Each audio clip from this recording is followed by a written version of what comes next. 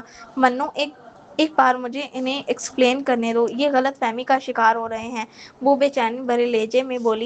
تمہیں ایکسپلین کیوں کرنا ہے ماہی؟ تمہارا اس کے ساتھ کوئی تعلق نہیں ہے کہ تم اسے ایکسپلین کرو۔ چلو یہاں سے، وہاں سے سب انتظار کر رہے ہیں تمہارا، تمہارے اپنے، تمہیں تکلیف ہوگی نا، تمہارے اپنے جو ہیں وہ مر جائیں گے، منیہا سرد لہجے میں بولی۔ تو مہین اور سعد نے ایک دوسرے کو حیرانگی سے دیکھا، پھر وہ مہین کو بازو سے کھینچتے ہوئے وہاں سے لے گئی۔ چاچو پریشان نہ ہوں، یہ پنجابن لوگ ایسے ہی ہیں، ان کے مزاج ہی نہیں ملتے کسی سے، یہ خاتون ان کے مزاج ہی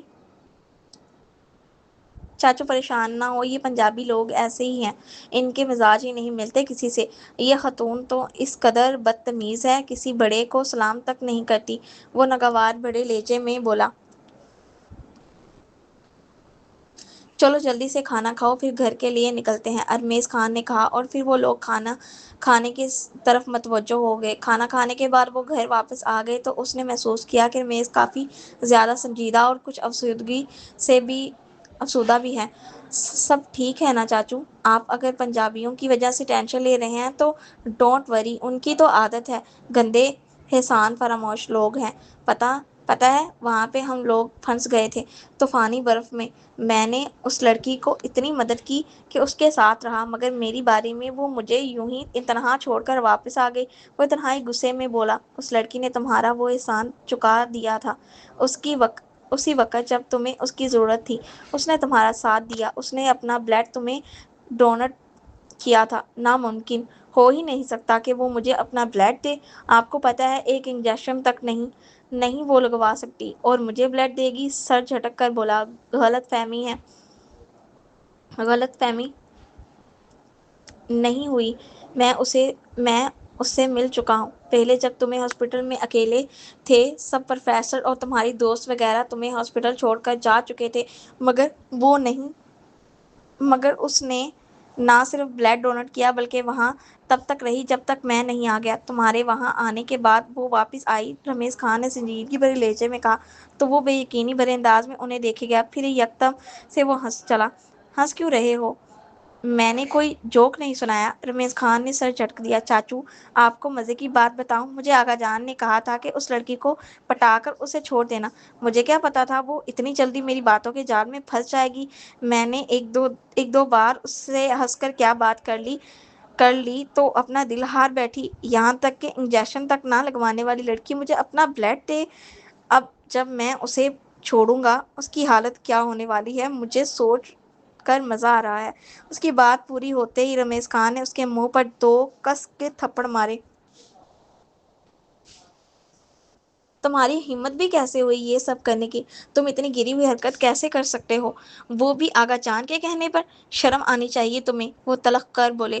میں تو ان لوگوں کو صرف سبق سکھانا چاہتا تھا، آپ نہیں جانتے کتنے مغرور لوگ ہیں وہ ناگواری سے سر جھٹکتے ہوئے بولا۔ تم جانتے بھی ہو کہ وہ کیسے لوگ تھے؟ تم نے کبھی کوشش کی جاننے کی وہ کیسے لوگ ہیں؟ مجھے آغا جان نے اتنا بتایا کہ یہ لوگ بہت گھٹیا لوگ ہیں، ان کی وجہ سے ہی ہماری فیملی میں بہت زیادہ قیامت برپا ہوئی۔ وہ لب کشتے ہوئے بولا۔ تمہیں آج میں وہ بتاتا ہوں جو تمہیں بتایا نہیں گیا، رمیش خان نے کہا، اور پھر اس سے سب بتاتے چلے گئے۔ وہ ساکت وجامت سب سن رہا تھا اور خود کو زمین میں گرتا ہوا محسوس کر رہا تھا۔ پھر رمیش نے اسے وہاں سے جانے کو کہا اور وہ چپ چاپ اٹھ کر اپنے روم کی جانب بڑھ گیا۔ ماہین کا موڈ انتہائی خراب تھا، وہ گھر آ کر غصے سے اپنے کمرے کی جانب بڑھ گئی۔ کچھ دیر کے بعد دروازہ کھٹکا اور عالیہ بیگم اندر داخل ہوئی۔ کیا ہوا میرے بچے کو؟ اتنا افسردہ کیوں ہے؟ آپ نے دیکھا نا ماما، منو نے کیا کیا؟ وہ میرا دوست ہے یار، اور ہماری اتنے عرصے کے بعد اور سب خراب کر دیا۔ تمہیں اتنا فرق کیوں پڑ رہا ہے؟ اور رہی بات کہ اس سے دوستی ہے تو توڑ ڈالو اس سے دوستی۔ وہ لوگ اس قابل نہیں کہ ان سے دوستی کی جائے۔ تمہیں ہمیشہ ہم سے ایک سوال پوچھتی ہو نا کہ منو نے شادی کیوں نہیں کی، تو اس کی وجہ یہی خان فیملی۔ جب میں شادی کر کے اس گھر میں آئی نا تو منیہا یونیورسٹی میں پڑھتی تھی، اور یہ خان اور پنجاب ایک دل اور دو جان تھے۔ ایک جان تھے۔ تمہارے دادا جان اور ادھر آغا جان کی دوستی ایک مثال دی جاتی تھی، اور یہاں تک کہ رمیش خان اور منیہا کا رشتہ طے ہو گیا۔ صدیق صاحب منیہا اور آغا جان کی بیٹی سمیرہ خان کو پڑھایا کرتے تھے، اور جب تم پیدا ہو چکی تھی اس کے بعد سمیرہ خان کو تمہارے پاپا سے پیار ہو گیا۔ اس قدر شدت والا پیار کہ وہ اپنی جان تک لینے پہ تل گئی، اور اسی وجہ سے آغا جان نے ہاتھ جوڑ کر اپنی بیٹی کا رشتہ صدیق صاحب کو دینا چاہا۔ صدیق صاحب نے صاف منع کر دیا، لیکن میں نے انہیں تمہارے دادا جان کے کہنے پہ دوسری شادی کی اجازت دی۔ دونوں طرف شادی کی تیاریاں جاری تھیں۔ پہلے بارات صدیق صاحب نے اسی طرف لے کر جانی تھی، اور ان دونوں کے ولیموں کے دن منیہا کی بارات آنی تھی۔ شادی سے ایک دن پہلے سمیرہ نے وکیل کو بلوا کر میرے اور صدیق صاحب کے ڈیورس پیپر تیار کروائے، اور اس کی شرط یہی تھی کہ شادی سے پہلے مجھے طلاق دی جائے۔ مگر صدیق صاحب تو ڈٹ کر کھڑے ہو گئے۔ انہوں نے کہا کہ وہ اپنی بیوی اور بچی کو کبھی نہیں چھوڑ سکتے، اور انہی دنوں میری کوکھ میں سفیان اور امارہ تھے۔ سمیرہ نے ان کے انکار پہ خود کی جان لے لی۔ خان فیملی کے لیے وہ کوئی قیامت کی رات تھی، مگر قیامت تو ادھر بھی ٹوٹ پڑی نا، جب آغا جان نے منیہا کا رشتہ ختم کر کے 10 دن میں رمیش خان کو ملک سے باہر بھیج دیا، اور 20 سال پرانی دشمنی آج تک جاری ہے۔ کوئی ایک دوسرے کو معافی دینے کے لیے تیار نہیں، عالیہ بیگم بتاتی چلی گئی، اور وہ گمسم سی سن رہی تھی۔ وہ تیزی سے اٹھتے ہوئے بھاگتے ہوئے منیہا کے روم میں آئی تو منیہا ریلنگ چیئر پر بیٹھی جھول رہی تھی۔ منو، اس نے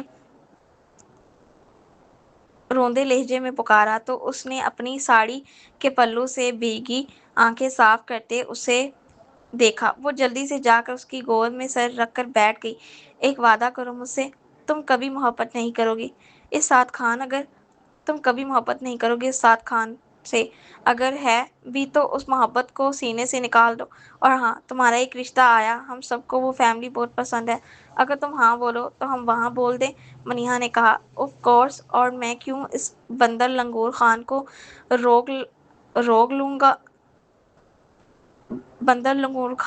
روک لوں گی؟ وہ جلدی سے بولی، مگر کس دل سے وہ بولی تھی وہی جانتی تھی۔ پھر اس کا جھٹ پٹ رشتہ طے ہو گیا، اور جس دن منگنی تھی دادا جان باہر ڈھول والے منگوائے۔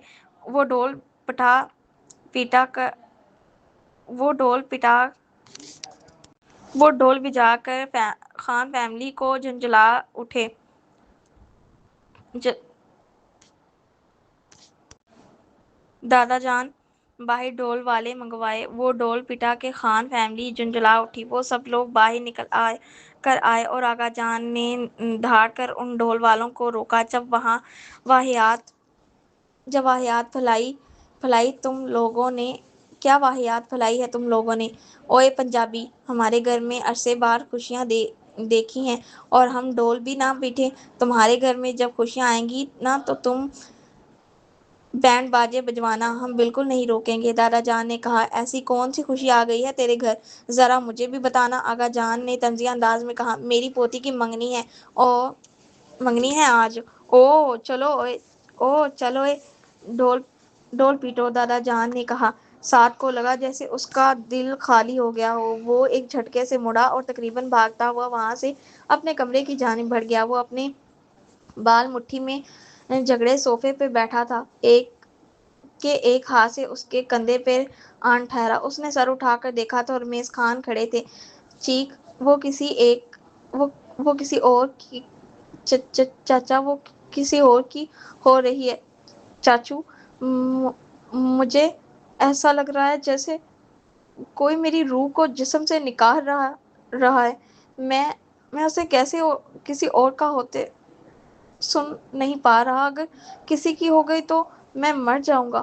وہ بے ربط لہجے میں بولتا جا رہا تھا اور دروازے پہ آغا جان جیسے ساکت رہ گئے اور انہیں لگا جیسے ان کی سمیرہ کھڑی ہے۔ رمیش خان نے بمشکل اسے نیند کی گولی دے کر سلایا اور اس کی حالت بہت خراب تھی۔ وہ کھیل میں خود ہی مہین چودھری کی محبت میں بری طرح گرفتار ہو چکا تھا۔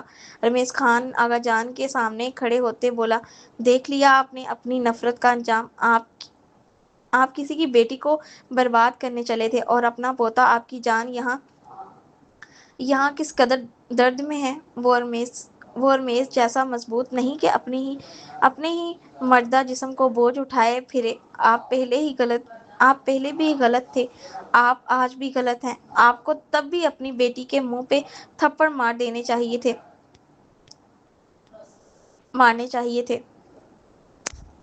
جب اس نے ایک شادی شدہ انسان کی زندگی کو برباد کرنے کا سوچا، مگر نہیں۔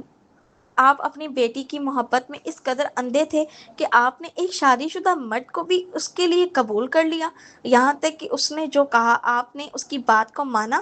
آپ کی بیٹی کی موت کی وجہ پنجابی فیملی نہیں، آپ خود ہیں، کیونکہ آپ نے اسے کبھی نہ کسی بات پہ صبر کرنا سکھایا، نہ ہی تمیز۔ اور آج آپ کا پوتا بھی آپ کی وجہ سے اس حالت میں ہے۔